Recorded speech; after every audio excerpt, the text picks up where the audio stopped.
The weight of a single day. Jake sat on the edge of his bed, staring at the flickering clock. 6 a.m. The alarm hadn't gone off yet, but he was already wide awake. Lately, sleep was just a brief pause in the constant drone of worrying that filled his life. Rent was due in 2 days. The fridge was almost empty. His phone buzzed with notifications, reminders of bills he couldn't pay. He had been out of work for months, doing odd jobs when he could find them, but the gigs were drying up, and hope felt like it was slipping further out of reach. Today was no different. Another day to face without answers. As he walked the familiar streets, he felt the weight of the world pressing down on his shoulders. The looks of strangers, the bustling noise of the city, everything seemed so distant, so foreign. He used to dream of success, of making it,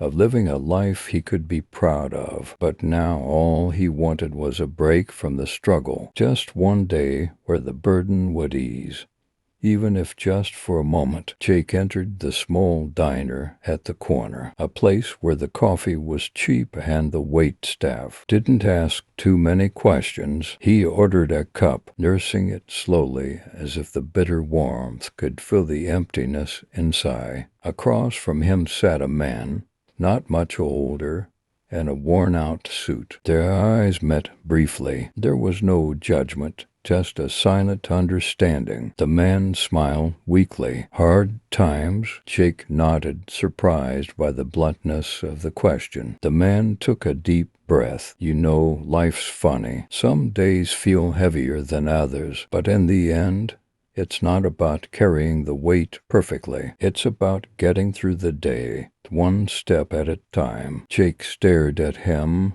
absorbing the words. They didn't solve his problems, but for the first time in what felt like ages, they gave him something he had forgotten, a sliver of perspective. As Jake left the diner, the struggle wasn't gone. The bills were still there, and the future was still uncertain. But for the first time, he didn't feel entirely alone.